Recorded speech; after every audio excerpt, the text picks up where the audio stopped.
أما بعد فأعوذ بالله من الشيطان الرجيم بسم الله الرحمن الرحيم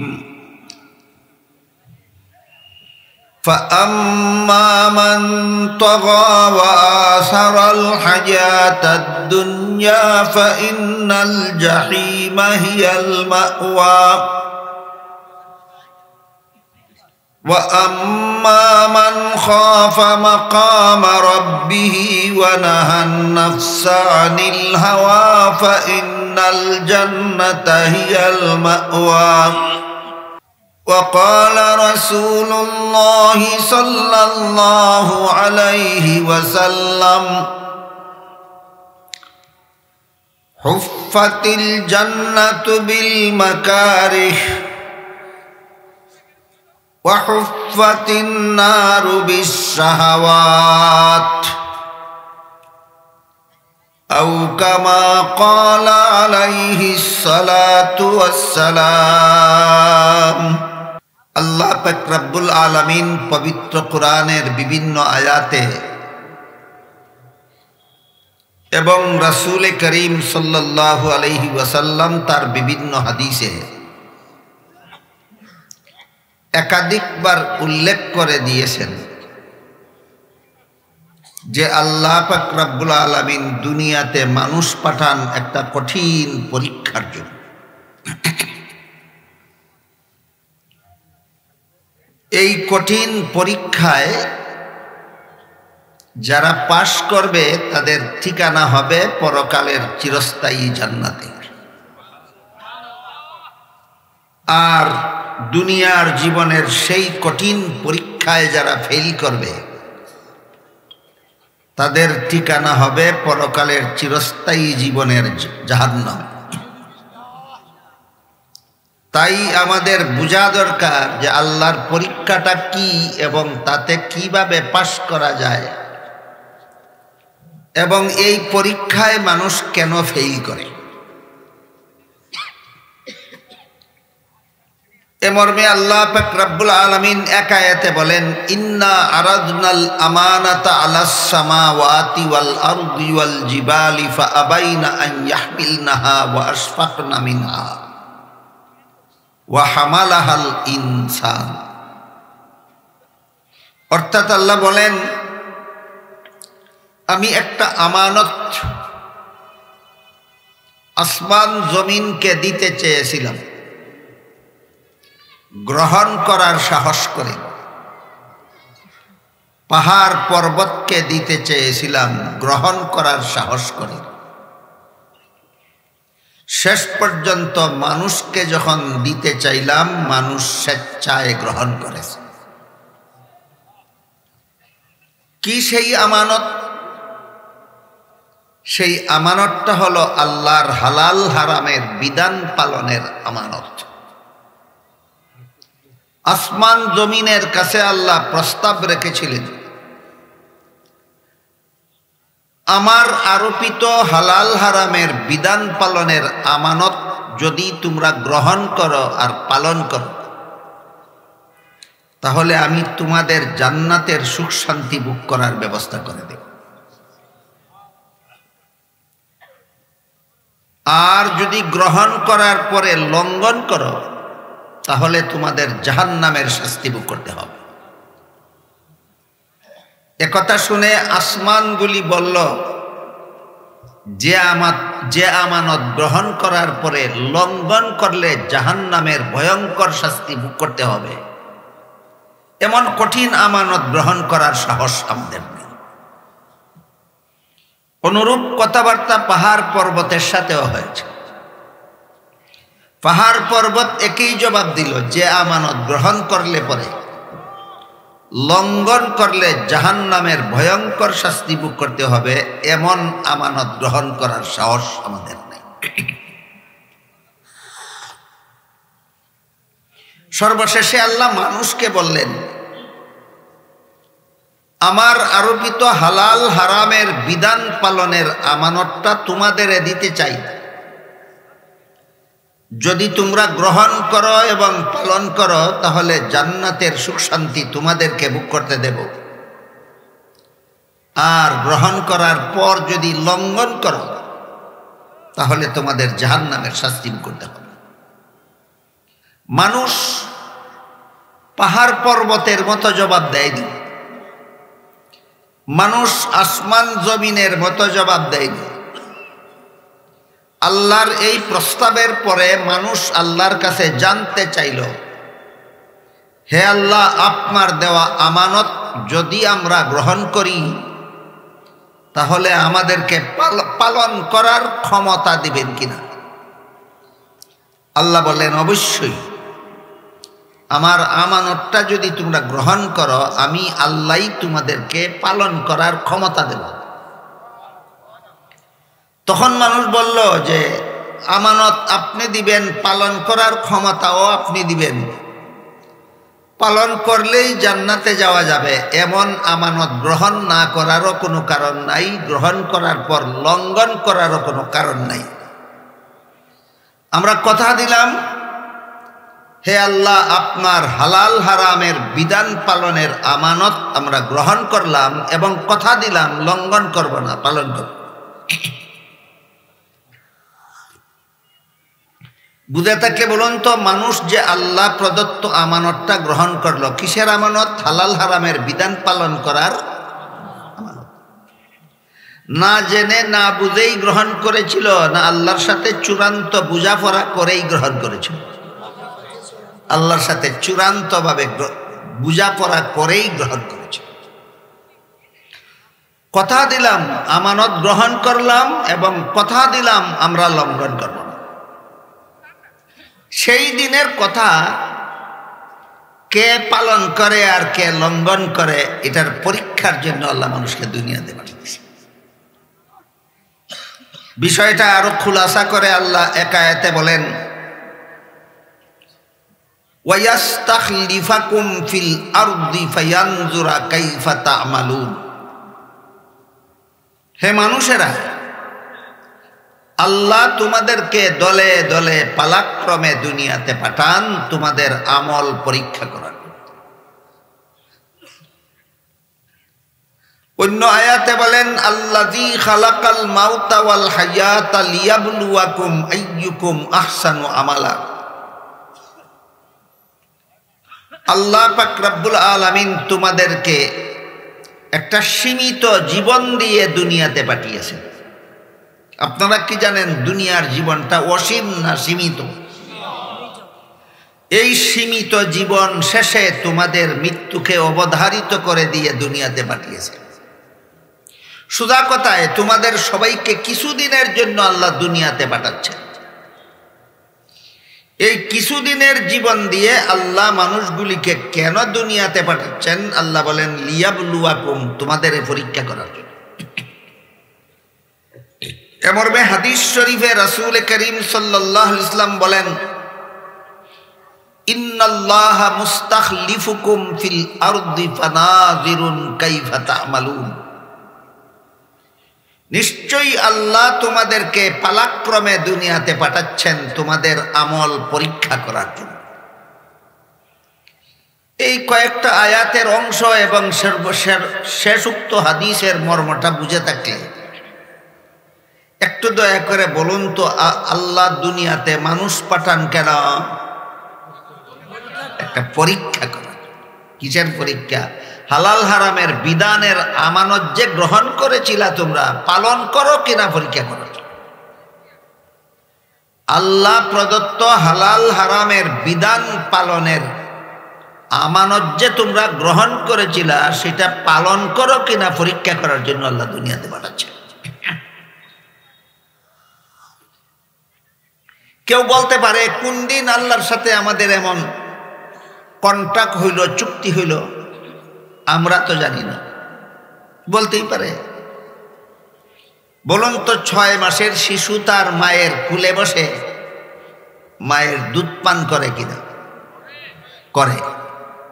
সেই শিশুকে যদি 40 বছর বয়সে বলা হয়, তুমি এক সময় তোমার মায়ের কোলে বসে মায়ের দুধ পান করেছিলে, তখন যদি শিশুটা বলে আমি তো জানি না, আমার তো মনে নাই, কি মনে থাকে? তাহলে তার মনে নাই বলেই কি ঘটনা মিথ্যা না ঘটনা সত্য?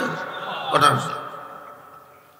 তোমার মনে নাই কথা যদি তোমার মায়ের সাক্ষীর দ্বারা বিশ্বাস করতে পারো, তোমার মনে নাই কথা যদি তোমার বাবার সাক্ষীর দ্বারা বিশ্বাস করতে পারো, আল্লাহর সাথে যে তোমার একটা কন্ট্রাক্ট হয়েছে, একটা চুক্তি হয়েছে, সেই চুক্তির কথা তোমার হাজার হাজার বছর আগের চুক্তির কথা মনে নাই বলেই তো আল্লাহ তোমাদেরকে মনে করাবার জন্য লক্ষাধিক নবী রাসূলকে সাক্ষী বানাইয়া পাঠাইছে। আপনি যে শিশুকালে আপনার মায়ের দুধ পান করেছিলেন, দুইজন সাক্ষীর কারণে বিশ্বাস করেছেন, মা এবং বাবা। আপনারা যে আল্লাহর আমানত গ্রহণ করার চুক্তি করেছিলেন, এই চুক্তি আপনাকে স্মরণ করাবার জন্য সমস্ত নবী রাসূলকে আল্লাহ সেই চুক্তির সাক্ষী বানিয়ে পাঠিয়েছে। বলেন তো, আপনার মায়ের দুধ পান করার সাক্ষী বেশি না আল্লাহর সাথে চুক্তির সাক্ষী বেশি? মায়ের দুধ পান করেছেন, বিশ্বাস করেন কতজনের সাক্ষীর দ্বারা, আর আল্লাহর সাথে যে চুক্তি করেছিলেন এর সাক্ষী কতজন? লক্ষাধিক, লাখেরও বেশি।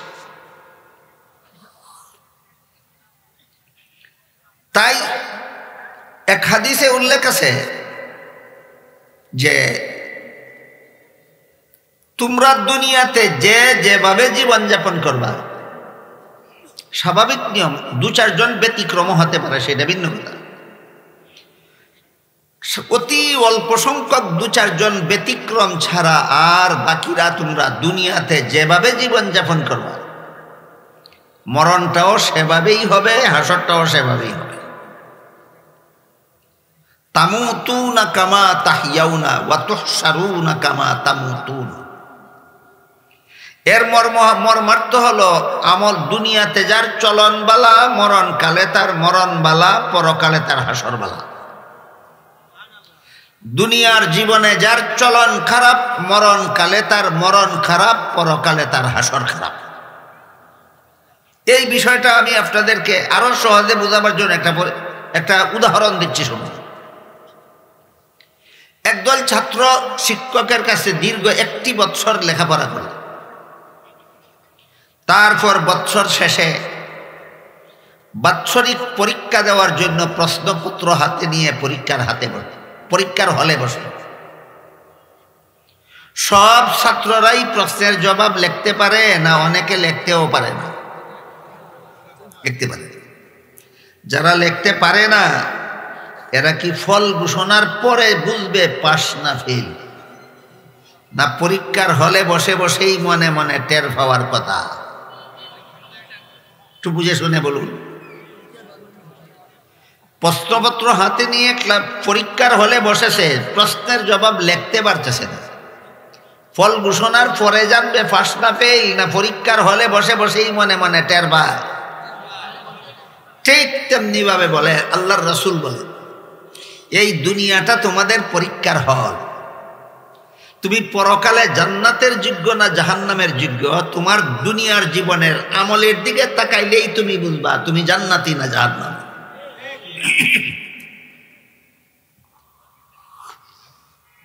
পরীক্ষার্থী ছাত্ররা যেমন তার প্রশ্নের উত্তরের দিকে লক্ষ্য করলেই সে বুঝে ফেলে যে পাস করবে না ফেল করবে, ঠিক তেমনি ভাবে দুনিয়ার মানুষেরা দুনিয়ার জীবনের আমলের দিকে লক্ষ্য করলেই সে টের পাবে সে জান্নাতের যোগ্য না জাহান্নামের যোগ্য।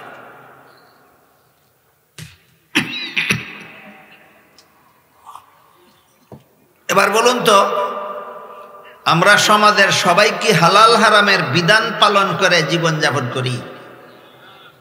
যদি কেউ করেন তাহলে নিশ্চয়ই তিনি জান্নাতি। আর যদি কেউ হালাল হারামের পরোয়া করে না, দুনিয়াতে বুক বিলাসের সাগরে নিজেকে ভাসাইয়া দেয়, হাসরের মাঠে দাঁড়িয়ে জানবে সে যে জাহান্নামী না দুনিয়ার জীবনের কার্যকলাপের দিকে লক্ষ্য করলেই জানতে পারবে। দুনিয়ার জীবনের কার্যকলাপের দিকে লক্ষ্য করলেই জানতে পারবে। তবে আল্লাহ পাক রব্বুল আলামিন দয়া করে যারা হারাম কাজে লিপ্ত থাকে দুনিয়ার জীবনে, যারা জাহান্নামে যাওয়ার মতো কর্মকাণ্ড নিয়ে ব্যস্ত থাকে, আল্লাহ দয়া করে এদেরকে একটা বিরাট সুযোগ দান করেছে। কি সুযোগ? আল্লাহ পাক রব্বুল আলামিন বলেন, তোমরা যদি দুনিয়ার জীবনে, অতীত জীবনে যত হারাম কাজ করেছো, যে কারণে তোমরা জাহান্নামের শাস্তির যোগ্য হয়ে গেছো, এরপরও যদি জাহান্নামের শাস্তির ভয়ে আমি আল্লাহর কাছে যথারীতি তওবা করে হারাম কাজের অভ্যাসটা ছেড়ে দাও, হালাল পথে যদি বাকি জীবন যাপন করো, আমি তোমার অতীতের শাস্তি মাফ করে দেব। এবার বুঝে থাকলে বলুন, আমরা যারা অতীত জীবনে অনেক হারাম কাজ করে ফেলেছি, জান্নাতের যোগ্য রয়েছি না জাহান্নামের যোগ্য হয়ে গেছি? আর কি ক্ষমার পথ আছে? আছে। সেটা কি? তওবা। এটা আল্লাহ দয়া করে এই সুযোগ দিয়েছেন। দুনিয়ার কোনো পরীক্ষক এমন সুযোগ দেয় না। পরীক্ষার্থী ছাত্র প্রশ্নের জবাব ভুল লেখে পেপার জমা দিয়ে পরীক্ষার হল থেকে বের হয়ে গেল, অথবা প্রশ্নের জবাব ভুল লেখে হাতে নিয়ে বসে আছে, জমা দিবে। এমতাবস্থায় কি কোনো পরীক্ষক বলে যে তোর জবাবগুলি ভুল হয়েছে, ওইগুলি কেটে ফেল, এইভাবে শুদ্ধ করে লেখ যদি পাস করতে চাস? এমন কোনো পরীক্ষক আছে দুনিয়ায়? তাইলে দুনিয়াতে যারা ছাত্রদের পরীক্ষা নেয়, এরা পরীক্ষার্থী ছাত্রদের প্রতি বেশি দয়াল, না আল্লাহ যে আমাদেরকে দুনিয়াতে পাঠালেন পরীক্ষার জন্য, মহাপরীক্ষা, সেই পরীক্ষার বেলায় আল্লাহ আমাদের প্রতি বেশি দয়াল? দুনিয়ার পরীক্ষকগণের চেয়ে আল্লাহ আমাদের প্রতি বেশি দয়াল। এই সুযোগ প্রতিটি মানুষের জন্যই থাকবে মৃত্যুর পূর্ব পর্যন্ত। আল্লাহ এত বড় দয়াল যে মৃত্যুর পূর্ব পর্যন্ত এই সুযোগ দিয়ে রাখবেন যে তুমি যদি অতীতের হারাম কাজের জন্য আল্লাহর কাছে লজ্জিত হয়ে, অনুতপ্ত হয়ে, অনুসূচিত হয়ে হারাম কাজগুলি যদি যথারীতি ছেড়ে দাও আর আল্লাহর কাছে মাফ চাও, আল্লাহ মাফ করে দিবেন। সেটা বিষয়। এরপরে এখানে একটা প্রশ্ন আছে। প্রশ্নটা কি? মানুষের পরীক্ষা নেয় পরীক্ষার্থীর যোগ্যতা জানার জন্য। একজন শিক্ষক 50 জন ছাত্রকে 1 বছর পড়াইলেন, কোন ছাত্রটা পড়া শিখলো আর কোন ছাত্রটা পড়া শিখলো না নিশ্চিতভাবে শিক্ষকের জানা থাকার কথা নয়। তাই পরীক্ষা নিয়ে শিক্ষক জানতে চান যে আমি যে তোমাদের সবাইকে 1 বছর পড়াইলাম, তোমরা আমার পড়ানো কে শিখে রাখলে আর কে ভুলে গেলে, এটা জানার জন্য পরীক্ষকে পরীক্ষা নেয়। বুঝে থাকলে বলুন, মানুষের পরীক্ষা নেয় পরীক্ষার্থীর অবস্থা পরীক্ষকে জানার জন্য। কার অবস্থাকে জানার জন্য? পরীক্ষার্থীর অবস্থা পরীক্ষকে জানার জন্য। আল্লাহ যে আমাদেরকে দুনিয়াতে পাঠালেন পরীক্ষা নেওয়ার জন্য, দুনিয়াতে আসলে কে জান্নাতে যাওয়ার কাজ করবে আর কে জাহান্নামে যাওয়ার কাজ করবে আল্লাহর কি জানা ছিল না? আল্লাহর জানার মধ্যে কি কিছুটা সন্দেহ ছিল না? নিশ্চিতভাবেই আল্লাহ জানতেন। ফেরাউন দুনিয়াতে আসলে কোন পথে জীবন যাপন করবে আল্লাহর ভালোই জানা ছিল। নমরুদ দুনিয়াতে আসলে কোন পথে জীবন যাপন করবে আল্লাহর ভালোই জানা ছিল। আবু জাহাল দুনিয়াতে আসলে কোন পথে জীবন যাপন করবে আল্লাহর ভালোই জানা ছিল। ইমানদার, নেককার, মুমিন, মুসলমান, ওলি আউলিয়াগণ দুনিয়াতে আসলে কোন পথে জীবন যাপন করবেন আল্লাহর ভালো জানা ছিল না? জানা ছিল। আল্লাহ আবার পরীক্ষা নেবেন কেন? আল্লাহর তো জানাই আছে ফলাফল, পরীক্ষা নেবেন কেন? মানুষ ছাত্রের পরীক্ষা নেয় এদের অবস্থা জানার জন্য। আমাদের অবস্থা তো আল্লাহর জানাই আছে, পরীক্ষা নেবেন কেন? প্রশ্নটা কি বুঝলেন? এই প্রশ্নের জবাব অত্যন্ত গুরুত্বপূর্ণ। এই প্রশ্নের জবাব হলো, হাসরের মাঠে আল্লাহর ভয়াবহ শাস্তির ঠিকানা জাহান্নাম যখন মানুষ দেখবে, তখন এরা নিজেদের জীবনের হারাম কাজের কথা অস্বীকার করে বসবে। জাহান্নামের শাস্তির ভয়ে নিজেদের অপকর্ম স্বীকার করবে না, অস্বীকার করবে। কাজেই দুনিয়াতে এসেছিল, পরীক্ষায় ফেল করলো, হারাম কাজ করলো, এরপরও যদি জাহান্নাম দেখলে পরে নিজের হারাম কাজের কথা অস্বীকার করে, এমত অবস্থায় আল্লাহ যদি পরীক্ষাটা না নিয়েই যারা হারাম কাজ করবে আল্লাহর জানা মতো এদেরকে জাহান্নামে দিয়ে দিতেন, আর যারা হালাল পথে জীবনযাপন করবে আল্লাহর জানা মতো এদেরকে যদি জান্নাতে দিয়া দিতেন, তাহলে নমরুদ, ফেরাউন, কারুন, হামান, সাদ্দাদ আল্লাহকে প্রশ্ন করতো, আমাদেরকে জাহান্নামে দিলেন কোন অপরাধে? প্রশ্ন করতো না? তখন যদি আল্লাহ বলতেন, আমি জানি তোমাদেরকে পরীক্ষার জন্য দুনিয়াতে পাঠাইলে তোমরা ফেল করবা, আমার জানা ফলাফল দিয়া দিলাম, খামোখা দুনিয়াতে পাঠাইয়া সময় নষ্ট করলাম না, এরা কি মানতে রাজি হইতো? কিছুতেই না। তাই আল্লাহ জানা সত্ত্বেও আমাদেরকে দুনিয়াতে পাঠান, আল্লাহ নিজে জানার জন্য নয়, আমাদেরকে জানাবার জন্য যে তোমার দুনিয়ার জীবনের কার্যকলাপের দ্বারা তুমি জেনে নাও তুমি জান্নাতি না জান্নাত। সারমর্ম হইল মানুষের পরীক্ষা নেয়, পরীক্ষার্থীর অবস্থা পরীক্ষককে জানতে চায় সেজন্য, আর আল্লাহ মানুষের পরীক্ষা নেন পরীক্ষার্থীর অবস্থা জানার জন্য নয়, পরীক্ষার্থীকে তার অবস্থা জানাবার জন্য। তোমার দুনিয়ার জীবনের আমলের দ্বারা তুমি জেনে নাও তুমি জান্নাতের যোগ্য না জাহান্নামের যোগ্য। জাহান্নামে দেওয়ার সময় যেন এই কথা বলতে না পারো যে আমি তো জানি না কোন অপরাধে আমি জাহান্নামী হইলাম। এই জন্য হাসরের মাঠে আল্লাহ যখন কোনো গুনাহগারকে জিজ্ঞাসা করবেন, এই গুনাহগুলি তুমি কেন করেছিলা বলো, অস্বীকার করে বলবে, অস্বীকার করে বলবে। যত পাপিষ্ঠকে আল্লাহ হাসরের মাঠে তার দুনিয়ার জীবনের পাপের কথা জিজ্ঞাসা করবেন, সবগুলি পাপিষ্ঠ অস্বীকার করবে, বলবে আমরা এই সমস্ত পাপ করি। এই কথার বিস্তারিত বিবরণ কোরআনের বিভিন্ন আয়াতে, রাসূলের বিভিন্ন হাদিসে আছে। এর মধ্যে একটা জাতির বিবরণ আমি আপনাদের শোনাই। হযরত আদম আলাইহিস সালাম দুনিয়াতে আসার 600 বৎসর পর ইবলিস মহাচক্রান্তের মাধ্যমে অত্যন্ত অপকৌশলের দ্বারা আদমের সন্তানদেরকে মূর্তি পূজা শিক্ষা দিয়েছিল। আদম দুনিয়াতে আসার কতদিন পর শয়তান আদম সন্তানকে মূর্তি পূজা শিক্ষা দিয়েছিল? 600 বছর। 600 বছর পর আদম সন্তানকে ইবলিস মূর্তি পূজা শিক্ষা দেওয়ার পরবর্তী আরো 600 বছরে সারা দুনিয়ার সমস্ত মানুষ মূর্তি পূজারী হয়ে গেছে। সারা দুনিয়ার সমস্ত মানুষ মূর্তি পূজারী হয়ে গেছে।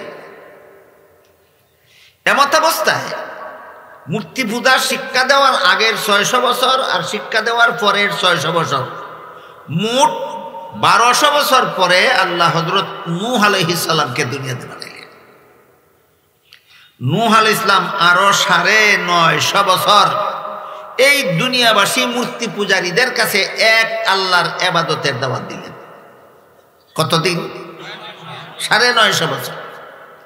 950 বছরের দাওয়াতে ঈমান আনলো মাত্র 40 জন। কতজন? 40 জন। এই 40 জন ছাড়া আর বাকি সমস্ত মানুষের বেলায় আল্লাহ হযরত নূহ আলাইহিস সালামকে বলে দিলেন, জানিয়ে দিলেন যে হে নূহ আলাইহিস সালাম, আপনি তো মানুষের মনের খবর জানেন না, আমি আল্লাহ মানুষের মনের খবর জানি। এই 40 জন ছাড়া বর্তমান দুনিয়াতে আর যত মানুষ আছে একটা মানুষও মূর্তি পূজা ছাড়বে না, ঈমান আনবে না, আমি আল্লাহর জানা আছে। এই কথা জানাবার পরে নূহ আলাইহিস সালাম আল্লাহর কাছে দোয়া করলেন। কি দোয়া করলেন আল্লাহ কোরআনে উল্লেখ করে বলেন, وقال نوح رب لا تذر على الأرض من الكافرين ديارا إنك إن تذرهم يضلوا عبادك ولا يلدوا إلا فاجرا كفارا। নূহ আলাইহিস সালাম আল্লাহকে বললেন, হে আল্লাহ, যেহেতু আপনি জানেন এই 40 জন ছাড়া আর বাকি একটা মানুষও ঈমান আনবে না, কাজে এদেরকে যদি দুনিয়াতে আরো বাঁচতে দেওয়া হয় তাহলে এরা যে সমস্ত মানব সন্তান ভবিষ্যতে জন্ম দিবে ওদেরকেও মূর্তি পূজারী বানাইয়া জাহান্নামে নিয়ে যাবে।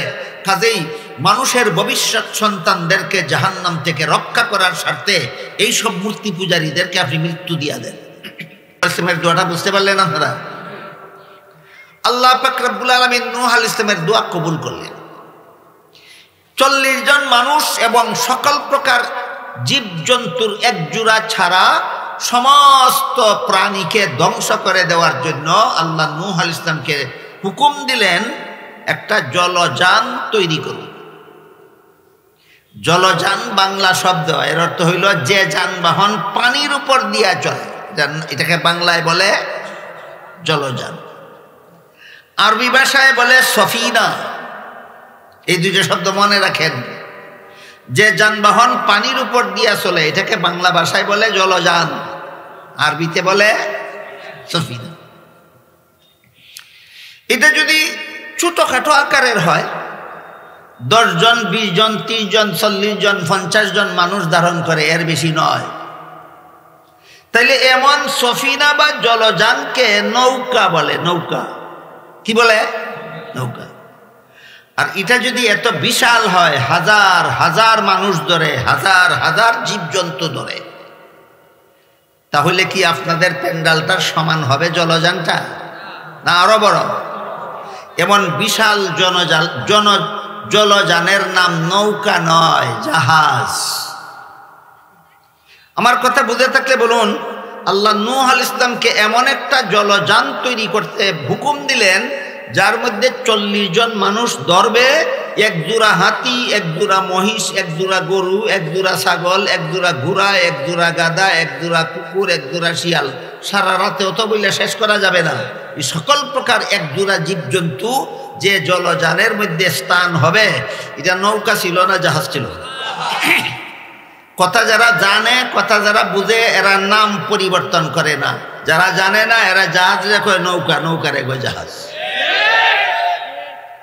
যারা যারা নূহ আলাইহিস সালামের এটাকে নৌকা বলেন, আমি তাদেরকে অনুরোধ করে বলবো, তাহলে মেহেরবানি করে আপনি মেঘনা নদীতে একটা নৌকা নেন, এই নৌকার মধ্যে 40 জন মানুষ উঠান, এরপরে উঠান 1 জোড়া শ্রীগাল, 1 জোড়া কুকুর, 1 জোড়া গাধা, 1 জোড়া ঘোড়া, 1 জোড়া তিমি মাছ, 1 জোড়া গরু, 1 জোড়া ছাগল, 1 জোড়া মহিষ, তারপরে 1 জোড়া হাতি নৌকায় উঠাইয়া দেখাইয়া দেন যে নৌকা এতগুলি জীবজন্তু নিয়ে নৌকাটা পানির উপর ভাসে কিভাবে?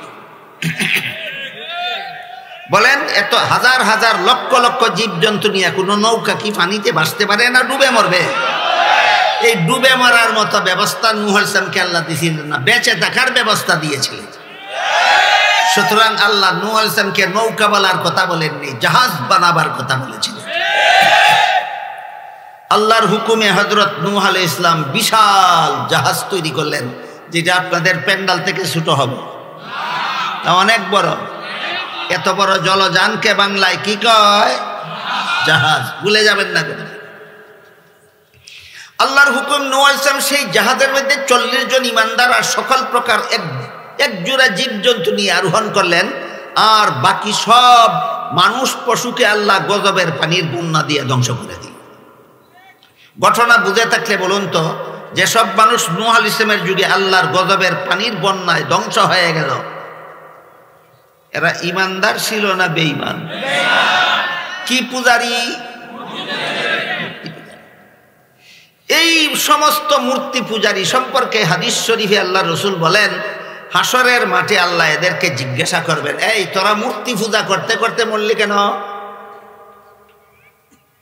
এরা জবাব দিবে, মা আতানা মিন নাযীর। মূর্তি পূজা করতে করতে মরলে যে চিরকালের জন্য জাহান্নামে যেতে হবে, এমন কথা বলার জন্য আমাদেরকে দুনিয়াতে কোনো নবী যায়নি। কি বলবে? কোনো নবী দুনিয়াতে যায়। এই জন্য কোনো নবীর দাওয়াত পাইছি না, ঈমান আনছি না, বেঈমান অবস্থায় মরছি। ঘটনা আগাগোড়া যতটুকু সংক্ষেপে আমি বললাম, আপনারা বুঝে থাকলে বলুন, এরা কি আল্লাহর কাছে সেই দিন এই কথাটা সত্য বলবে না মিথ্যা? কেন? জাহান্নামের ভয়াবহ শাস্তি চোখের সামনে দেখলে দুনিয়ার জীবনের সকল অপকর্ম অস্বীকার করে বলবে। এর জ্বলন্ত প্রমাণ এই ঘটনা। এরা বলবে কোন নবী রাসূল আমাদের কাছে যাননি, ঈমানের দাওয়াত দেননি, এই জন্য আমরা বেঈমান অবস্থায় মরণবরণ করছি। এর পরবর্তী ঘটনা অনেক লম্বা, আমি সেই দিকে আজকে যাব না। শেষ পর্যন্ত আল্লাহ হাশরের মাঠে বিভিন্নভাবে প্রমাণ করবেন নূহ নবী গিয়েছেন, দাওয়াত দিয়েছেন, বেঈমানের দল তোরা ঈমান আনছিস না। এইভাবে হাশরের মাঠে যত পাপিষ্ট হারামি গুনাহগারকে আল্লাহ জিজ্ঞাসা করবেন, বল দুনিয়াতে কেন গুনাহ করছিলি? সবাই বলবে আমরা গুনাহ করি নাই।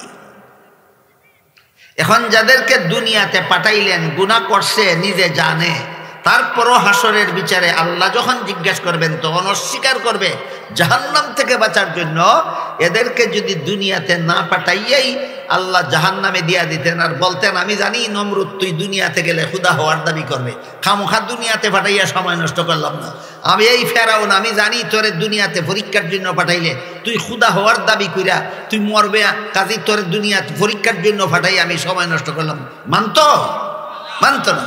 কাজে জাহান্নামে ঢুকার সময় কোনো পাপিষ্ট যেন এই কথা বলতে না পারে যে আমি তো বুঝলাম না কোন অপরাধে জাহান্নামী হইলাম, এই কথা যেন বলতে না পারে। এই জন্য আল্লাহ পাক রব্বুল আলামিন পরীক্ষার জন্য দুনিয়াতে মানুষ পাঠান। যাও দুনিয়ার জীবনের কার্যকলাপের দ্বারা, তোমার কার্যকলাপের দ্বারা তুমি বুঝে আসো তুমি জান্নাতের যোগ্য না জাহান্নামের যোগ্য। হাশরের মাঠে জাহান্নামে ঢুকার সময় যেন বলতে না পারো যে আমি তো বুঝলাম না কোন অপরাধে জাহান্নামী হইলাম। এবার বলেন জাহান্নামীরা কি না বুঝে শুনেই জাহান্নামে ঢুকবে না বুঝে শুনেই জাহান্নামে ঢুকবে? এবার এই কাহিনীটাও শুনুন। হাদিস শরীফে রাসূল করিম সাল্লাল্লাহু আলাইহি ওয়াসাল্লাম বলেন, হাশরের মাঠে যে মানুষের হিসাব নিকাশ হবে, সব মানুষের হিসাব নিকাশ আবার হবে না। একদল মানুষ বিনা হিসাবে জান্নাতে চলে যাবে, আরেক দল মানুষ বিনা হিসাবে জাহান্নামে চলে যাবে। আরেক দল মানুষের হিসাব হবে, যাদের হিসাব হবে এদের হিসাব হবে আবার দুই প্রকার, একটা কঠিন হিসাব, একটা সহজ হিসাব। সব কথা আমি একদিনে বলে শেষ করতে পারবো। আমি জানতাম না যে আমি এখানে বসার পরে জান্নাত জাহান্নামের বিবরণ আমার আলোচ্য বিষয়ে ঘোষণা দিবেন। জানলে আমি হয়তো একটা শর্টকাট করে একটা শর্ট কোর্স কল্পনা করে নিয়ে আসতাম, শর্টকাটে আপনাদেরকে বলে দিতাম। কাজেই বিস্তারিত সব কথা তো একদিনে বলা যায় না। হাশরের মাঠের হিসাব নিকাশের বেলায় মোটামুটিভাবে সকল মানুষ তিন দলে বিভক্ত হবে। একদল বিনা হিসাবে জান্নাতে যাবে, একদল বিনা হিসাবে জাহান্নামে যাবে, আর এক দলের হিসাব হবে। যাদের হিসাব হবে এদের হিসাবটা আবার দুই প্রকার, কোন লোকের হিসাব হবে সহজ আর কোন লোকের হিসাব হবে কঠিন। এই চারটা দলের পরিচয় আগে বুঝি, তারপরে মূল কথার দিকে আবার ফিরে যাবো ইনশাআল্লাহ। হাশরের মাঠে যাদের আমল নামায় দেখা যাবে, যা লেখা আছে শুধু সওয়াব লেখা আছে, গুনাহ একটাও লেখা নাই, গুনাহ একটাও লেখা নাই। এদেরকে আল্লাহ বলবেন তোমাদের হিসাব নিকাশের দরকার নাই, বিনা হিসাবে জান্নাতে যাও। আপনারা কি এই দলভুক্ত হওয়ার আশা করতে পারেন? কিভাবে করবেন? জীবনে কোনো গুনাহ করেন নাই, আশাটা কিভাবে করবেন? এবার শোনেন আশাটা কিভাবে করবেন। হাদিস শরীফে আল্লাহর রাসূল বলেছেন, আত-তাইবু মিনাজ যামবি কামাল্লা যামবালা। ব্ল্যাক বোর্ড আছে না, ওই প্রাইমারি স্কুলে ছাত্রদেরকে মাস্টারে অঙ্ক শিক্ষা দেওয়ার জন্য কি আছে না, ব্ল্যাক বোর্ড, চক দিয়া লেখে, লেখার পরে মুছে ফেললে পরে লেখার কিছু থাকে। যেমন ভাবে ব্ল্যাক বোর্ডে অঙ্ক করে এরপরে ব্রাশ দিয়া মুছে ফেললে এই অঙ্ক আর থাকে না, ঠিক তেমনি ভাবে আল্লাহ রাসূল বলেন কোন গুনাহগার মুমিন মুসলমান যথারীতি তওবা করলে তার আমলনামার গুনাহ মুছে ফেলা হয়, এই গুনাহ আর আমলনামায় থাকে না। এই অবস্থায় যারা যারা মরবে সবাই বিনা হিসাবে জান্নাতে যাবে। এবার বলুন আপনাদের বিনা হিসাবে জান্নাতে যাওয়ার সুযোগ আছে? এই সুযোগটা গ্রহণ না করার জন্যই কি ইসলামী সম্মেলন, না সুযোগটা গ্রহণ করার জন্য? আমি দোয়া করি আল্লাহ আপনাদেরকে এই সুযোগ দান করুন, আপনাদের সাথে আমাকেও যেন এই সুযোগটা দান করুন। বুঝলেন কিনা? বিনা হিসাবে জান্নাতে যাবে কারা?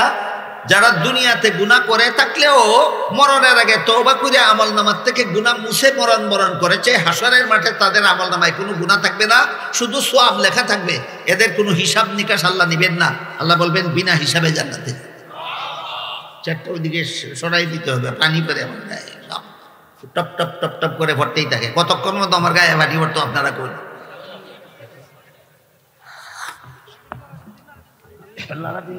আবার যেখানে ভরে না ওইখানে নিয়ে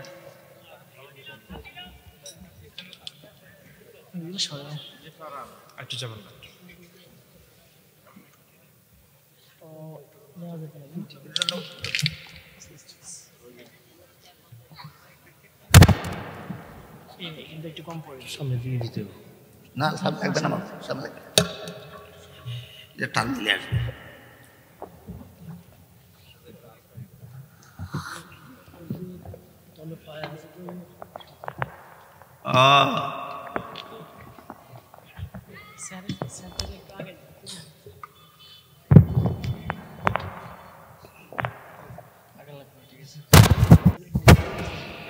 যতটুক চলে।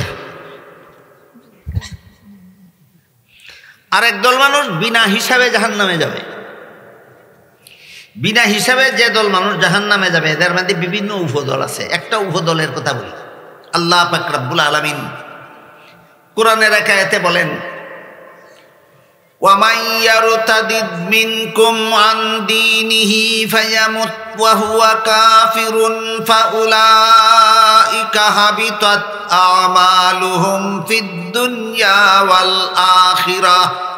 এর অর্থ হইল, হে মুমিন মুসলমানেরা, তোমাদের মধ্য থেকে যদি কেউ মুরতাদ হয়ে যায়, যদি কেউ মুরতাদ হয়ে যায়, তাহলে তার আমলনামায় অতীতে যে সমস্ত সোয়াব লেখা ছিল সবগুলি মুছে ফেলা হয়। মুরতাদের আমলনামার থেকে অতীতের সোয়াব মুছে ফেলা হয়, আর তওবাকারীর আমলনামার থেকে অতীতের সমস্ত গুনাহ মুছে ফেলা হয়। এবার বলুন তো, কার আমলনামার থেকে অতীতের গুনাহগুলি মুছে ফেলা হয়? তওবাকারী। কার আমলনামার থেকে অতীতের সমস্ত সোয়াব মুছে ফেলা হয়? মুরতাদ। মুরতাদ কাকে বলে? যে অতীতে আল্লাহর বিধানে বিশ্বাসী ছিল, আল্লাহর ঘোষিত হালালকে হালাল মনে করত, আল্লাহর ঘোষিত হারামকে হারাম মনে করত, কিন্তু শেষ পর্যন্ত আল্লাহর বিধানে আর বিশ্বাসী থাকে না। আগে বিশ্বাস করত, পরে আর আল্লাহর বিধানে বিশ্বাস করে না, এমন বেঈমানকে কোরআনের ভাষায় মুরতাদ বলা হয়। যেহেতু দুনিয়ার জীবনেই এদের আমল থেকে সমস্ত সোয়াব মুছে ফেলা হয়, এই জন্য হাসরের মাঠে দেখা যাবে এদের আমলনামায় গুনাহ ছাড়া সোয়াব একটাও লেখা নাই। আল্লাহ বলবেন, তোমার কোনো হিসাব নিকাশের দরকার নাই, বিনা হিসাবে জাহান্নামে যাও। কদলের পরিচয় হইল। তৃতীয় দলের আমলনামায় কিছু সোয়াব লেখা থাকবে, কিছু গুনাহ লেখা থাকবে। এখন হিসাবের দরকার। কি বলেন? এখন কিসের দরকার? হিসাবের দরকার। রাসূল বলেন, এই দলের হিসাব নিতে গিয়ে আবার এরা দুই ভাগে বিভক্ত হবে। এক দলের হিসাব হবে কঠিন, আর এক দলের হিসাব হবে সহজ। সাহাবায়ে কেরাম জিজ্ঞাসা করলেন, ওগো আল্লাহ রাসূল, হাসরের মাঠের সহজ হিসাব কোনটা আর কঠিন হিসাব কোনটা? আল্লাহর রাসূল বললেন, যাদের আমলনামা তাদের সামনে পেশ করে আল্লাহ বলবেন, আমি তোমাকে মাফ করে দিলাম, তাদের হিসাবটা সহজ। এদের আলোচনাটা আমি একটু পরে করি। আরেক দলের ব্যাপারে রাসূল বলেন, এদের আমলনামার গুনাহগুলি দেখাইয়া আল্লাহ জিজ্ঞাসা করবেন, দুনিয়ার জীবনে এই গুনাহগুলি কেন করেছিলা বলো। রাসূল বলেন, যে সমস্ত গুনাহগারকে আল্লাহ হাসরের মাঠে এই প্রশ্ন করে বসবেন, গুনাহগুলি কেন করেছিলা বলো, এদের জাহান্নামে যাওয়া ছাড়া রক্ষা নাই। এদের হিসাবটা কঠিন। এই যাদেরকে আল্লাহ জিজ্ঞাসা করবেন গুনাহ কেন করেছিলা বলো, বলেন এদের হিসাবটা সহজ হইল না কঠিন হইল? কঠিন। এইরকম সমস্ত পাপিষ্ট গুনাহগার যাদেরকেই আল্লাহ হাসরের মাঠে জিজ্ঞাসা করবেন গুনাহ কেন করেছিলা বলো, এরা প্রথমেই বলবে, আমরা এই সমস্ত গুনাহ করিনি। ওই যে নূহ আলাইহিস সালামের বেঈমান উম্মতের কাহিনী বললাম আমি। এরা ছাড়াও যত গুনাহগার পাপিষ্ঠকে আল্লাহ হাসরের মাঠে জিজ্ঞাসা করবেন, গুনাহগুলি কেন করেছিল বলো? সবগুলি পাপিষ্ঠ কইব গুনাহ আমরা করছি, এই গুনাহ আমরা করি নাই। তখন আল্লাহ 3 ভাবে প্রমাণ করবেন গুনাহ করছস। কতভাবে প্রমাণ করবেন? 3 ভাবে। এই 3 পদ্ধতির একটা পদ্ধতি হলো, আল্লাহ বলেন ইয়াউমা ইযিন তুহাদ্দিসু আখবারাহা বিআন্না রাব্বাকা আওহালাহা। যে জায়গায় গুনাহ করেছিল দুনিয়াতে, যত জায়গায় যত গুনাহ করেছিল, জায়গাগুলি হাসরের মাঠে আল্লাহর কাছে সাক্ষী দিবে। যে জায়গায় যে জায়গায় গুনাহ করছে তার বিরুদ্ধে ওই জায়গা সাক্ষী দিবে। গেল একটা পদ্ধতি। আরেকটা পদ্ধতি হলো, আল্লাহ প্রতিটি মানুষের 2 কাঁধে 2 জন ফিরিস্তা বসায় রাখছে। ডান কাঁধের ফিরিস্তা সারা জীবনের নেক আমল লিপিবদ্ধ করে রাখে, বাম কাঁধের ফিরিস্তা সারা জীবনের গুনাহ লিপিবদ্ধ করে রাখে। এটা একটা কুদরতি রেকর্ডারের মতো। এই যে এরা রেকর্ড করে, দেখেন এই রেকর্ডটা এখানে ফিট করা থাকলে এই মঞ্চের মধ্যে কে কি বলল, কে কি করলো, কে কোন দিকে তাকাইলো, কে নড়াচড়া করলো, কে চুপ থাকলো, সবগুলি রেকর্ড হয় কিনা? এইগুলি আবিষ্কার করে বিজ্ঞানীরা আপনাদেরকে ফিরিস্তার আমল নামা লেখা বুঝানিটা আমাদের জন্য সহজ করে দিছে। যখন বলবে পাপিষ্ঠরা আমরা কোনো গুনাহ করি নাই, বাম কান্দের ফিরিস্তার তৈরি করা সারা জীবনের রেকর্ড তার সামনে ধরে দেওয়া হবে। ডান হাত বাড়াবে নেওয়ার জন্য, আল্লাহর পক্ষ থেকে ফিরিস্তা তার ডান হাতকে কাঁধের সাথে বেঁধে দিবে, এটা আর বাড়াতে পারবে না। এর ফলে বাম হাতটা তার বুক ছিদ্র করে, বুক দিয়ে ঢুকিয়ে পিঠ ছিদ্র করে পিছন দিকে বের করে ওইখানে তার ফিরিস্তার লেখা আমল নামাটা দেওয়া হবে, রেকর্ডটা দেওয়া হবে। বলুন, সামন দিকে আমল নামা দেওয়া হবে পাপিষ্ঠদের না পিছন দিকে? চেহারা রইল সামন দিকে, আমল নামা দেওয়া হইল পিছন দিকে। দেখবে কিভাবে? গার মস্কাইয়া চেহারা পিছন দিক দিয়ে নিয়া আল্লাহর পক্ষ থেকে ফিরিস্তারা বলবে, ইকরা কিতাবাকা কাফা বিনাফসিকাল ইয়াউমা আলাইকা হাসিবা। পরে দেখ তোর আমল নামা, তুই হারাম কাজ করছিলি কিনা করছিলি। কত পদ্ধতিতে আল্লাহ প্রমাণ করবেন? 1 নম্বর জমিনের সাক্ষী, 2 নম্বর ফিরিস্তার লিখিত আমল নামার সাক্ষী, 3 নম্বর তার শরীরের অঙ্গ প্রত্যঙ্গের সাক্ষী। এই মর্মে আল্লাহ বলেন, আল ইয়াউমা নাখতিমু আলা আফওয়াহিহিম ওয়া তুকাল্লিমুনা আইদিহিম ওয়া তাশহাদু আরজুলুহুম বিমা কানু ইয়াকসিবুন। আল্লাহ বলেন, যখন ওই পাপিষ্ঠরা বলবে আমি এই সমস্ত গুনাহ করিনি, আল্লাহ তখন তার মুখের কথা বলার শক্তি নষ্ট করে দেবেন, তার মুখে মোহর মেরে দেবেন, তার বাকশক্তি বন্ধ করে দিয়ে তার শরীরের অঙ্গ প্রত্যঙ্গকে জিজ্ঞেস করবেন। তখন হাতের দ্বারা কোন গুনাহ করাইছিল বলে দেবে, পায়ের দ্বারা কোন গুনাহ করাইছিল বলে দেবে, কানের দ্বারা কোন গুনাহ করাইছিল কান বলে দেবে, চোখের দ্বারা কোন গুনাহ করাইছিল চোখ বলে দেবে।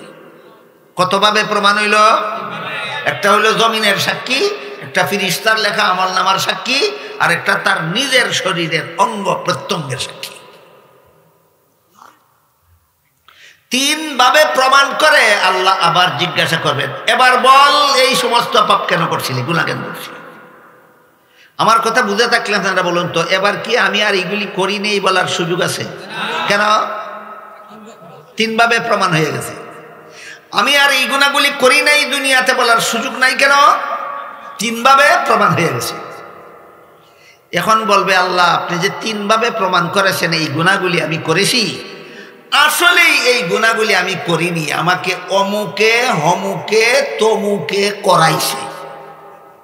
আমি নিজে গুনার জন্য দায়ী না, আমাকে যারা গুনাহ করাইছে তারা দায়ী। দেখেন আগে কি জবাব দিছিল, ওইটার সাথে মিল রেখে জবাব দিবে।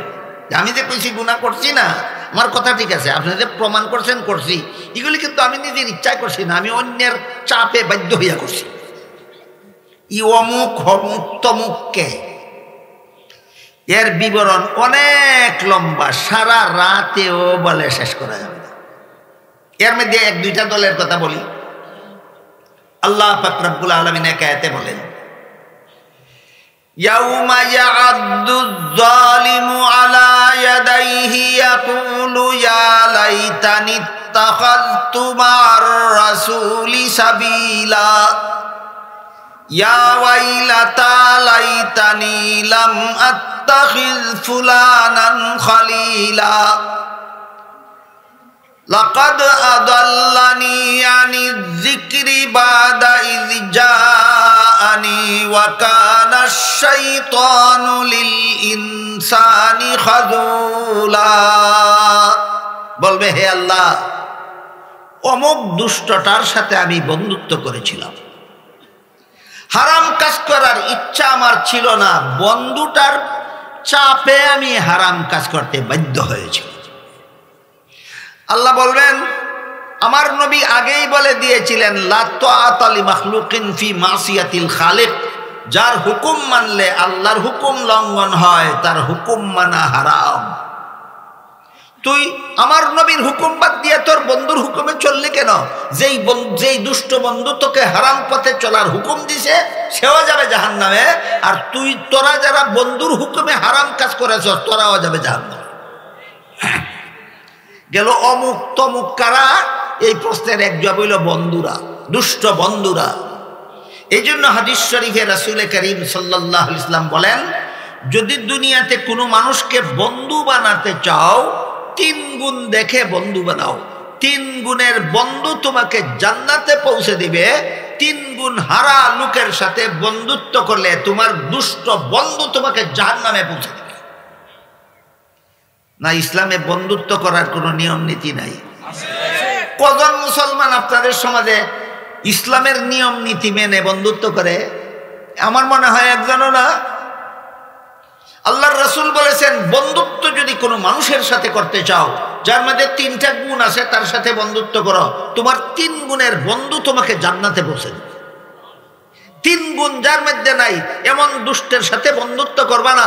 এই দুষ্টর সাথে বন্ধুত্ব করলে দুষ্ট বন্ধু তোমাকে জাহান্নামে পৌঁছে দেবে।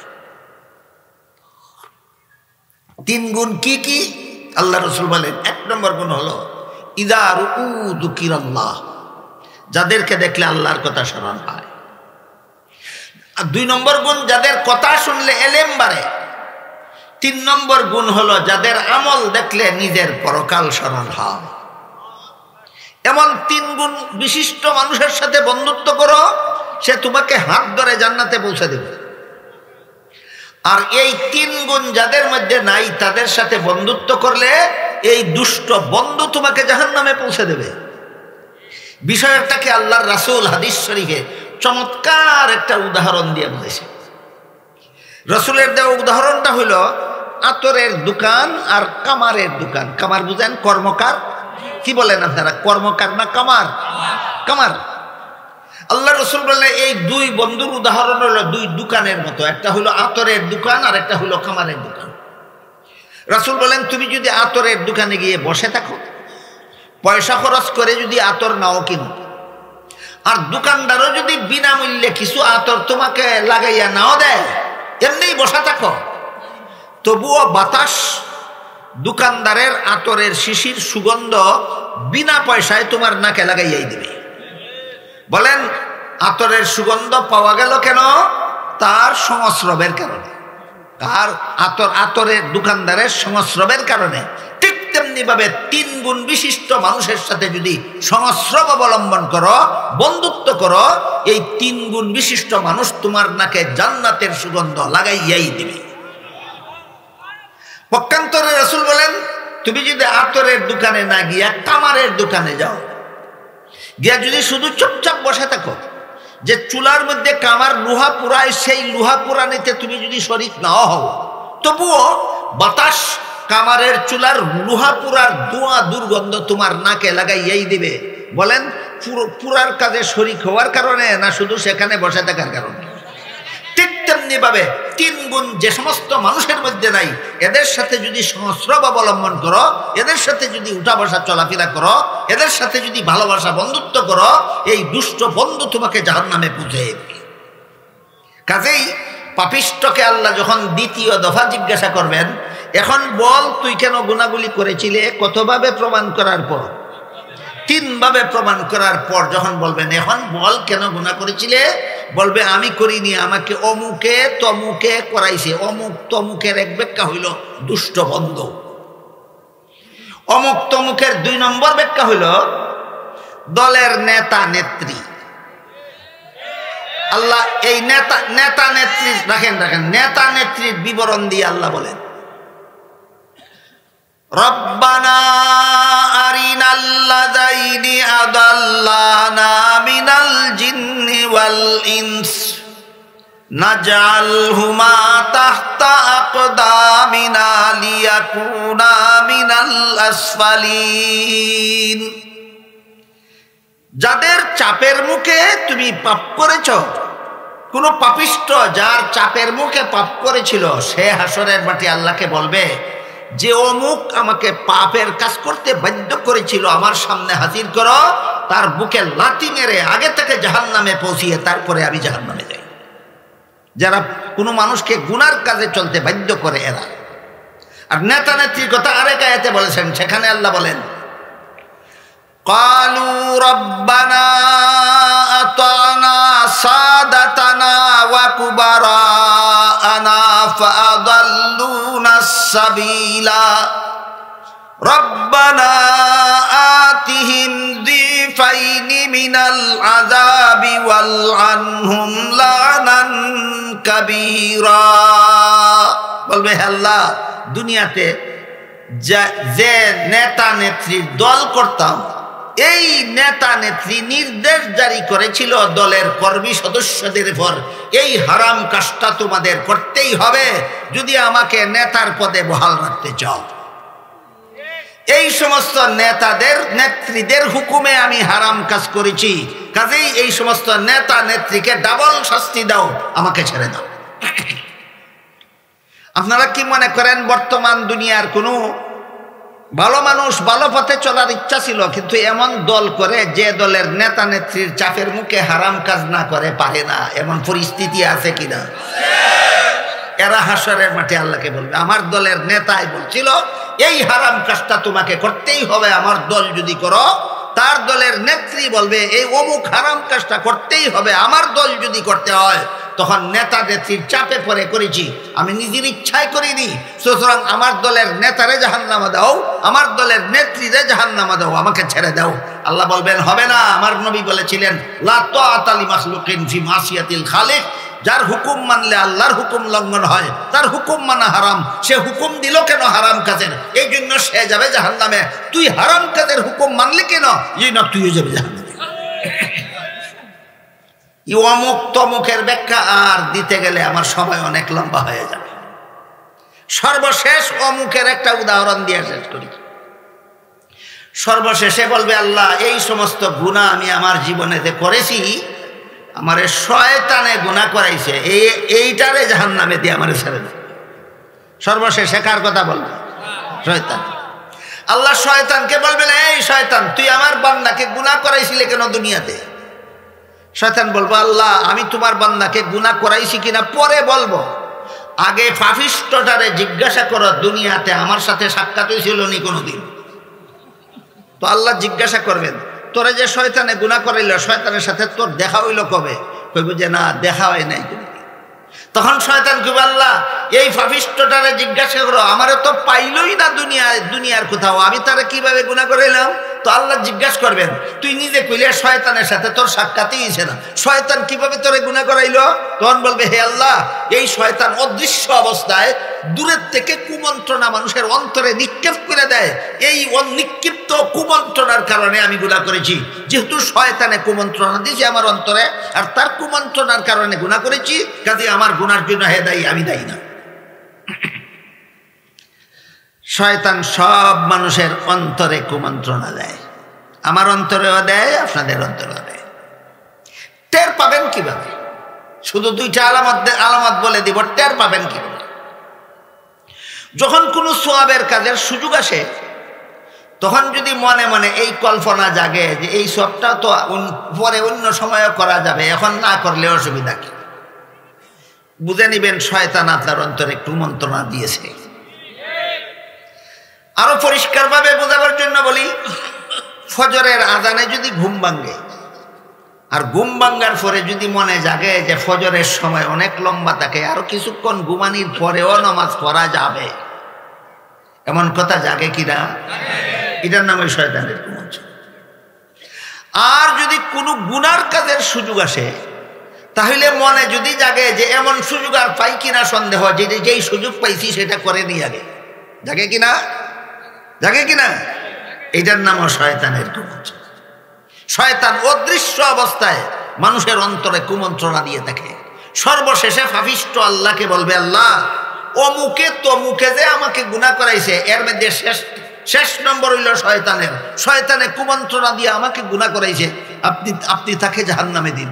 আল্লাহ পাক, শয়তান তখন বলবে, হে আল্লাহ, আমাকে আদম হাওয়ার সাথে যখন আপনি দুনিয়াতে পাঠাইছিলেন তখন আমি আপনাকে বলে গেছিলাম প্রত্যেকটা মানুষের অন্তরে আমি কুমন্ত্রণা দেব। এই পাপিষ্ঠ আজকে কয়ে আমি কুমন্ত্রণা দিছি, আমি তো শুরুতেই বলেছি কুমন্ত্রণা দেব। এই পাপিষ্ঠ আমার কুমন্ত্রণা গ্রহণ করলো কেন জিজ্ঞাসা করে। বলেন, শয়তানের গায়ে দায় চাপাইয়া রক্ষা পাইবে কেউ? রক্ষা পাইবে না। এইভাবে অমুকে তমুকে শয়তানে নেতায় নেত্রীয়ে আমাকে হারাম কাজ করাইছে বলে যখন মুক্তির কোনো ব্যবস্থা হবে না, তখন আল্লাহ তৃতীয়বারের মতো জিজ্ঞেস করবেন, এবার বল কেন গুনাহ করছিলি? সর্বমোট কবার জিজ্ঞাসা করা হইল? 3 বার। প্রথমবারে বলছিল গুনাহ করি নাই, দ্বিতীয়বারে বলছিল অমুকে তমুকে করাইছে, তৃতীয়বার যখন আল্লাহ জিজ্ঞেস করবেন কেন গুনাহগুলি করছিলে বল, তখন আর কোনো জবাব দিতে পারবে না, নীরব হয়ে যাবে। তখন আল্লাহ ফেরেশতাদেরকে বলবে, খুযূহু ফাগুল্লুহু সুম্মাল জাহিমা সাল্লুহু সুম্মা ফি সিলসিলাতিন যারউহা ৭০ যিরাআন ফাসলুকুহু। হে ফেরেশতারা, পাপিষ্ঠটারে ধর, গলার মধ্যে বেরি লাগা, হাতের মধ্যে বেরি লাগা, পায়ের মধ্যে বেরি লাগা, ৭০ হাত লম্বা জিঞ্জির দিয়া বাইন্দা জাহান্নামের আগুনে লটকে যাবে। জাহান্নামের আগুনের ধোঁয়ার দুর্গন্ধ হাসরের কোন মাঠে কোনো পাপিষ্টের নাকে লাগার সাথে সাথে দুনিয়ার জীবনের সমস্ত ভোগবিলাসের কথা ভুলে যাবে। কেমন মামুলি না মারাত্মক? আগুন লাগলো তার নাকে, না ধোঁয়া লাগলো, না শুধু দুর্গন্ধটা?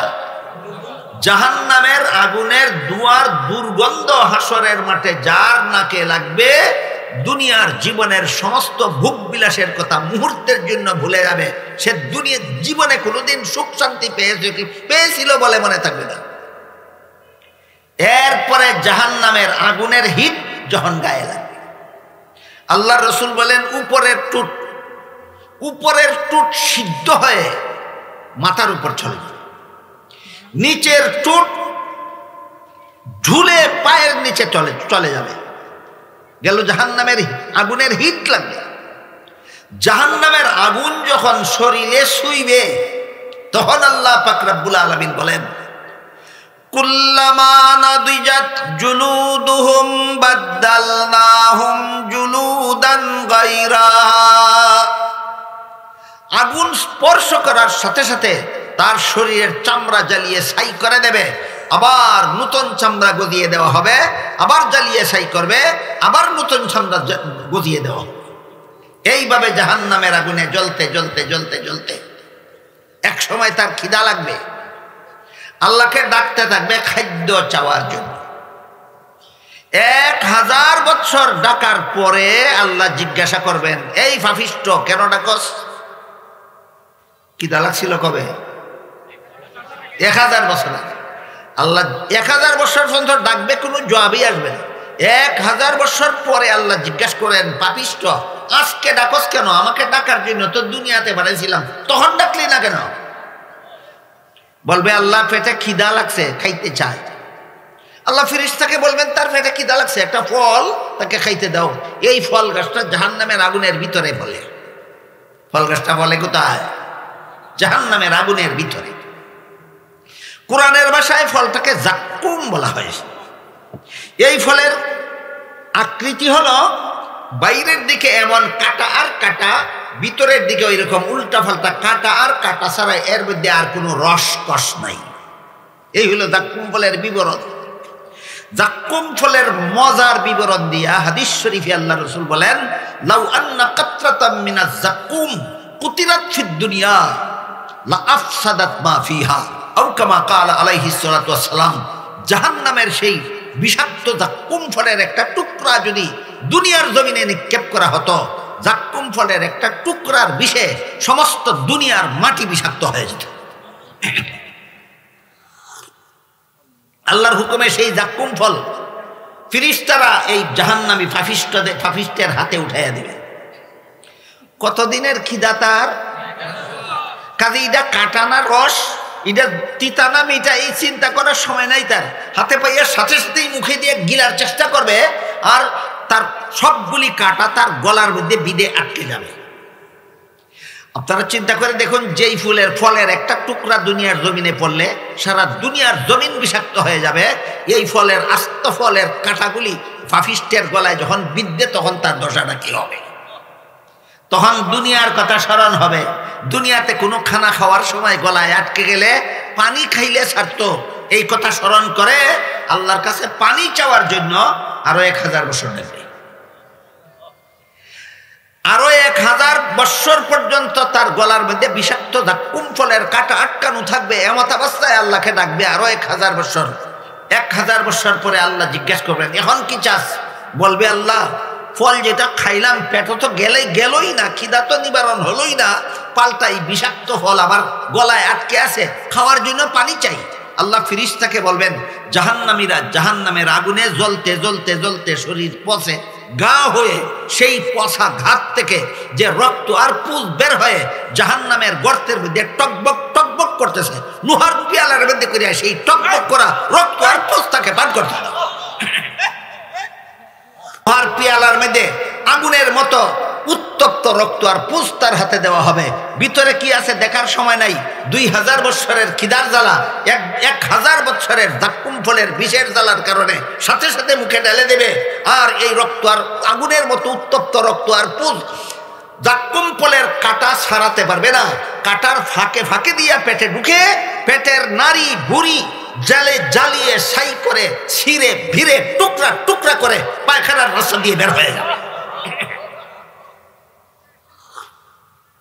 তখন আল্লাহকে বলবে, আল্লাহ আর খাওয়ারও দরকার নাই, পানিরও দরকার নাই, একটা আবেদন শেষবারের মতো রক্ষা করো, আমাকে ধ্বংস করে দাও, আমি যেন মরে যাই।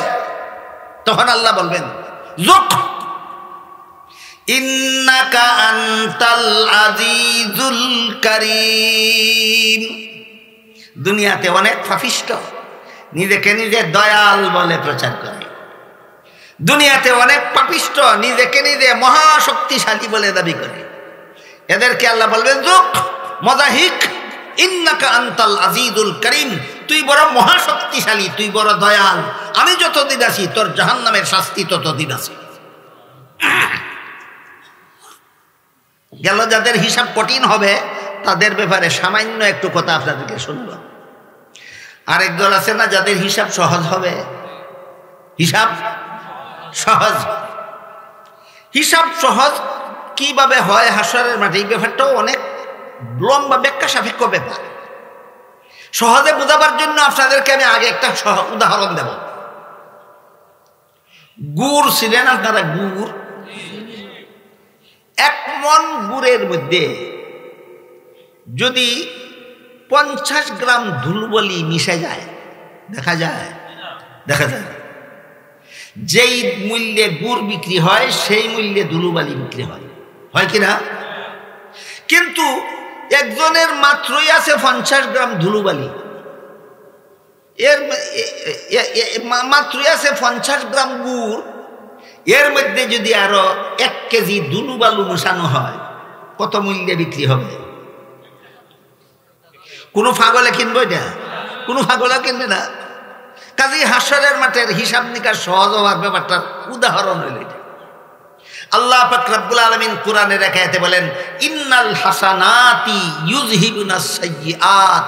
অনেক অনেক নেক আমল যাদের আছে, এক মন গুড়ের মতো, যৎকিঞ্চিত গুনাহ 50 গ্রাম বালুর মতো গুড়ের দামেই বিক্রি হবে হাসরের মাঠে। আর যেই ব্যক্তি বছরও 2টা ঈদের নামাজে যায়, আর শুক্রবারে জুম্মার নামাজও মাঝে মধ্যে যায়, 5 বেলার নামাজের দ্বার দাঁড়ে না জীবনে কোনোদিন, তার গুড় বেশি না দুলাবালু বেশি? কোন পাগলে কিনবো তোমার এই গুড়? আমি কি হিসাবটা আপনাদেরকে বোঝাতে পারলাম? আরেকটা এখন হাদিসের উদাহরণ দিয়ে বলি শুনুন। এক হাদিসে রাসূল করিম সাল্লাল্লাহু আলাইহি ওয়াসাল্লাম বলেন, হাসরের মাঠে আমলের মধ্যে সর্বপ্রথম নামাজের আমলের হিসাব হবে। কোন আমলের হিসাব হবে? সর্বপ্রথম নামাজ। নামাজের হিসাবে যেই ব্যক্তি খালাস পাবে, সবগুলি হিসাবে খালাস পাবে। নামাজের হিসাবে যে ধরা খাবে, সবগুলি হিসাবে ধরা খাবে। তারপরে আল্লাহ রাসূল বলেন, নামাজের হিসাব যখন একটা বান্দার হাসরের মাঠে শুরু হবে, যখন দেখা যাবে যে নিয়মিতই প্রতিদিন 5 বেলার নামাজ পড়েছিল, অগত্যা কোনোদিন বিশেষ কোনো কারণে 1 বেলার নামাজ পড়তে পারেনি, হতেও পারে। যেমন ধরেন, অগত্যা একদিন আপনার ফজরের সময় নিজেরও ঘুম ভাঙলো না, কেউ জাগাইল না, হয় কি রকম? এইরকম যদি অগত্যা কোনো একদিনের 1 বেলার ফরজ নামাজ পড়তে না পারে, তখন আল্লাহ ফিরিস্তাকে বলবেন, দেখো তার আমল নামায় কোনো সুন্নত নফল নামাজের সওয়াব লেখা আছে কিনা। ফিরিস্তা বলবেন, আল্লাহ এই বান্দা রেগুলার 5 বেলার ফরজ নামাজও পড়েছে, অনেক সুন্নত নফল নামাজও পড়েছে। তখন আল্লাহ বলবেন, যেই দিনের ফরজ নামাজটা পড়তে পারলো না, ওই দিনের 1 রাকাত ফরজ নামাজ না পড়ার ক্ষতিপূরণ 70 রাকাত নফল নামাজের দ্বারা দিয়া দাও, তবু বান্দাকে নাজাত দিয়া দাও। কথাটা আপনাদেরকে বোঝাবার জন্য আমি একটা উদাহরণ দিচ্ছি শুনুন। ধরুন একদিন ফজরের সময় আপনার ঘুম ভাঙলো না, কেউ জাগাইলো না, এই দিনের কত রাকাত ফরজ নামাজ কাজা হলো? আপনার 2 রাকাত। 1 রাকাত ফরজ নামাজ কাজা হইলে যদি ক্ষতিপূরণের জন্য 70 রাকাত সুন্নত নফল নামাজের দরকার হয়, তাহলে একদিনের 2 রাকাত ফজরের 2 রাকাত ফরজ নামাজ কাজা হয়ে গেলে ক্ষতিপূরণের জন্য কি পরিমাণ সুন্নত নফলের দরকার হবে? 140 রাকাত সুন্নত নফল নামাজের সওয়াব যদি আপনার আমল নামায় থাকে, একদিনের 2 রাকাত ফজরের 2 রাকাত ফরজ নামাজ না পড়ার ক্ষতিপূরণ দিয়া দিবেন আল্লাহ, তবু আপনাকে নাজাত দেওয়ার ব্যবস্থা করবেন। এবার বলেন, যে ব্যক্তি জীবনে কোনোদিনও ফজরের নামাজ পড়ে না, তার কত কোটি রাকাত নফল নামাজের দরকার? কোটি রাকাত নামাজ ধরে রাখছে। আমি কি হিসাবটা আপনাদেরকে বুঝাতে পারলাম? তাইলে আমল নামা কি নাম, হিসাব সহজ হবে কার? যার সওয়াব হইল 1 মণ গুড়ের মতো, আর গুনাহ হইল 50 গ্রাম ধুলাবালুর মতো। এদের ব্যাপারে আল্লাহ রাসূল বলেন, এদের আল্লাহ দেখাবেন যে এই দেখো তোমার নেক আমল হইল এই পরিমাণ, তোমার গুনাহ আছে এই পরিমাণ। এই হাদিসটার ব্যাখ্যা আছে আবার অনেক অন্য হাদিসে, সেই হাদিসটা অনেক লম্বা, আমি শর্টকাটে আপনাদেরকে বলার চেষ্টা করি। এইরকম যাদের আমল নামার মধ্যে সওয়াব, অনেক সওয়াব, অল্প কিছু গুনাহ রয়ে গেছে, এগুলি মাফের কোনো ব্যবস্থা হয়নি, আল্লাহ পাক রব্বুল আলামিন হাসরের মাঠে এই বান্দাকে একটা পর্দা দিয়ে ঘেরাও করে ফেলবে, এবং সেই পর্দার ভিতরে সে আল্লাহকে দেখতে পাবে, এবং সে দেখবে হাসরের মাঠে শুধু এই বান্দা আছে, আল্লাহ আছে, আর কেউ নাই। এই অবস্থায় পর্দার ভিতরে জগৎবাসী সমস্ত মানুষের চোখের আড়ালে পর্দার ভিতরে আল্লাহ এই বান্দার সাথে সাক্ষাৎ করে তার সামনে জীবনের 3টা রিপোর্ট পেশ করবেন। একটা হলো সারা জীবনে আল্লাহর কি পরিমাণ নিয়ামত ভোগ করেছ, আরেকটা হলো সারা জীবনে আল্লাহর কি পরিমাণ ইবাদত বন্দেগী করেছ, আরেকটা হলো সারা জীবনে কি পরিমাণ গুনাহ করেছ। কটা তালিকা? 3টা তালিকা পেশ করা হবে। 3টা তালিকা পেশ করার পরে আল্লাহ বলবেন, তুমি জন্ম থেকে মৃত্যু পর্যন্ত আমার যে পরিমাণ নিয়ামত ভোগ করেছ, করেন কি আপনারা? আল্লাহর নিয়ামত কি আপনারা ভোগ করেন? আল্লাহর নিয়ামতের বিবরণ দিয়া সারা রাত কেন, সারা জীবনেও শেষ হবে না। শুধু একটা নিয়ামতের কথা বলি, আপনি যখন ঘুমিয়ে থাকেন তখন কি আপনার নাক দিয়া শ্বাস প্রশ্বাস চালু থাকে? আপনার ইচ্ছায় না আল্লাহর হুকুমে? আল্লাহ যদি তখন হুকুম দেন এই শ্বাস প্রশ্বাস 15 মিনিট বন্ধ থাক, শেষ। তাহলে বলেন তো আপনি কত ঘন্টা পরে পরে আল্লাহর নিয়ামত ভোগ করেন? সেকেন্ডে সেকেন্ডে সেকেন্ড।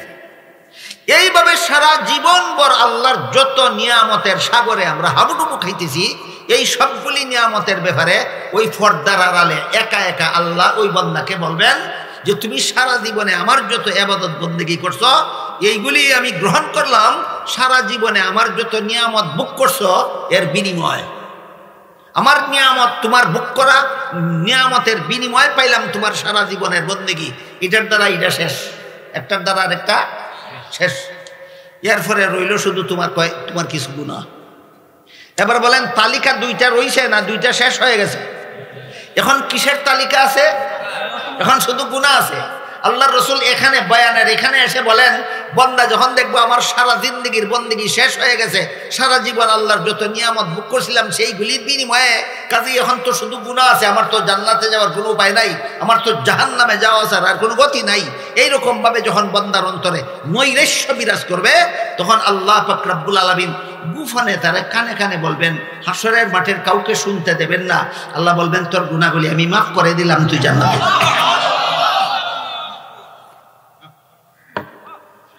রাসূল বলেন এটার নাম সহজ হিসাব। হাসরের মাঠে যাদের হিসাব হবে এদের হিসাব যদি সহজ হয় জাহান্নামের আগুন সইবার আগেই তাদেরকে জান্নাতে পৌঁছে দেওয়া হবে।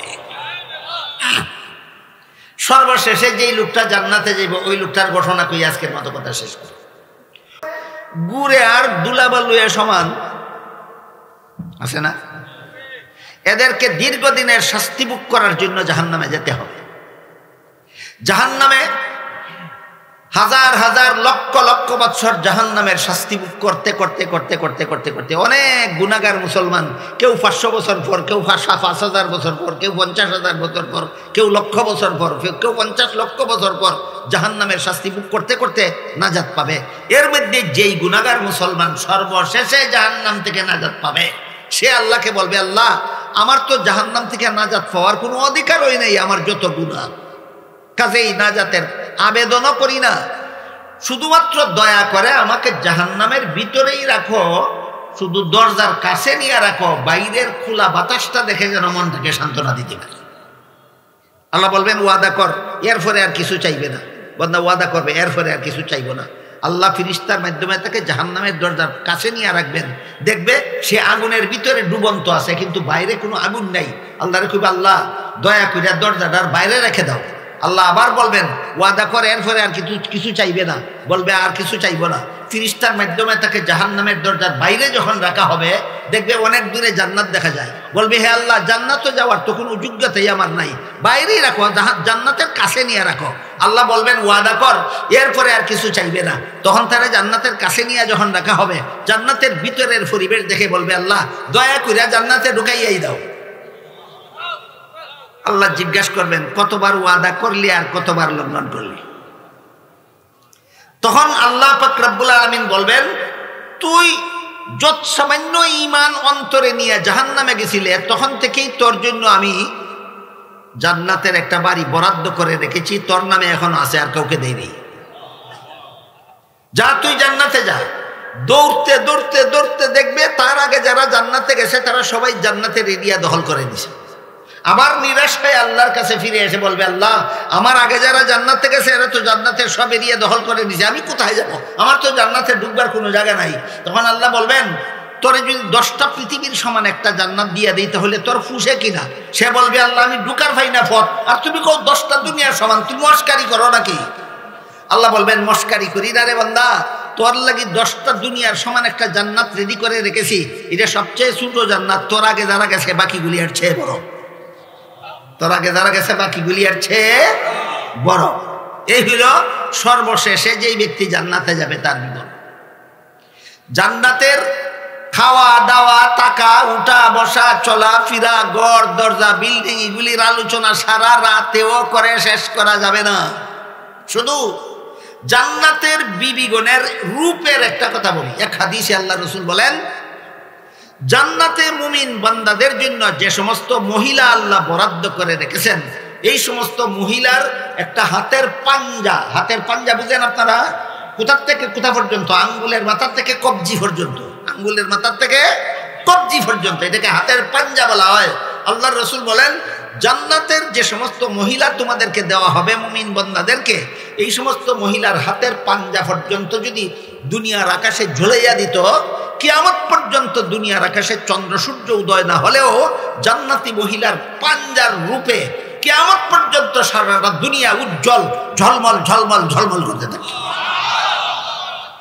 আল্লাহ রাসূল বলেন জান্নাতি মহিলার শরীরের ঘামের মধ্যে মেশকে আম্বরের সুগন্ধ হবে, জান্নাতি মহিলার তুথুর মধ্যে মেশকে আম্বরের সুগন্ধ হবে, জান্নাতি মহিলার ডেকুরের মধ্যে মেশকে আম্বরের সুগন্ধ হবে, জান্নাতি মহিলার শরীরের বাইরেও কোনো ময়লা নাই নাপাক নাই, জান্নাতি মহিলার শরীরের ভিতরেও কোনো ময়লা নাই নাপাক নাই।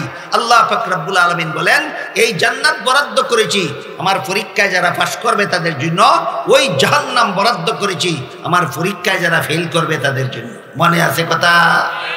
বলেন তো কিসের পরীক্ষা? হালাল হারামের বিধান পালনের পরীক্ষা। আল্লাহ আপনাদের আমাদের সবাইকে আল্লাহর পরীক্ষায় পাশ করে পরকালীন চিরস্থায়ী জীবনে জাহান্নাম থেকে মুক্তি লাভের এবং জান্নাত হাসিল করার তৌফিক দান করুন। সবাই বলুন আমিন। সুবহানা রাব্বিকা রাব্বিল ইজ্জাতি আম্মা ইয়াসিফুনা ওয়া সালামুন আলাল মুরসালিন ওয়ালহামদুলিল্লাহি রাব্বিল আলামিন। আল্লাহুম্মা সাল্লি আলা সাইয়্যিদিনা ওয়া নাবিয়িনা মাওলানা মুহাম্মদ ওয়া আলা আলিহি ওয়া আসহাবিহি ওয়া বারিক ওয়া সাল্লিম كما تحب وترضى عدد ما تحب وترضى. الحمد لله الذي هدانا لهذا وما كنا لنهتدي لولا أن هدانا الله. ربنا ظلمنا أنفسنا وإن لم تغفر لنا وترحمنا لنكونن من الخاسرين. ربنا آتنا في الدنيا حسنة وفي الآخرة حسنة وقنا عذاب النار. يا الله মুবারক সম্মেলনকে কবুল আর মঞ্জুর করুন। ইয়া আল্লাহ এর উসিলায় আমাদের জিন্দেগানকে হেদায়েত করুন, সমস্ত মুমিন মুসলমান মুর্দেগানকে নাজাত দান করুন। ইয়া আল্লাহ এখানে কোরআন হাদিস থেকে যা কিছু আলোচনা হলো আমাদেরকে বুঝার এবং আমল করার তৌফিক দান করুন। ইয়া আল্লাহ আমার কাছে যারা যত রকমের দোয়ার দরখাস্ত করেছেন প্রত্যেকের নেক দোয়াকে কবুল মঞ্জুর করুন। ইয়া আল্লাহ যারা যত আশা নিয়ে হাত উঠাইলাম প্রত্যেকের নেক বাসনাকে কবুল মঞ্জুর করুন। ইয়া আল্লাহ যে মাদ্রাসার উদ্যোগে সম্মেলন হইল মাদ্রাসাকে কবুল মঞ্জুর করুন। ইয়া আল্লাহ মাদ্রাসার সমস্ত জরুরিয়াত পুরা করে দিন, মাদ্রাসাকে মন্দিরে মাকসুদ পর্যন্ত পৌঁছে দিন। ইয়া আল্লাহ মাদ্রাসার খেদমতে যারা যতভাবে জড়িত তাদের সকলের খেদমতকে কবুল মঞ্জুর করুন। ইয়া আল্লাহ মাদ্রাসার সমস্ত ছাত্রদেরকে ভবিষ্যতের ওয়ারাসাতুল আম্বিয়া বানিয়ে দিন। ইয়া আল্লাহ আমাদের সকলের পক্ষ থেকে লক্ষ লক্ষ কোটি কোটি দুরূদ আর সালাম রাসূল করিম সাল্লাল্লাহু আলাইহি ওয়াসাল্লামের রওজা শরীফে পৌঁছে দিন। রব্বানা তাকাব্বাল মিন্না ইন্নাকা আনতাস সামিউল আলিম ওয়া তুব আলাইনা ইন্নাকা আনতাত তাওয়াবুর রহিম ওয়া সুবহানা রাব্বিকা রাব্বিল ইজ্জাতি আম্মা ইয়াসিফুনা ওয়া সালামুন আলাল মুরসালিন ওয়ালহামদুলিল্লাহি রাব্বিল আলামিন। আমিন বিরহমাতিকা ইয়া আরহামার রাহিমিন।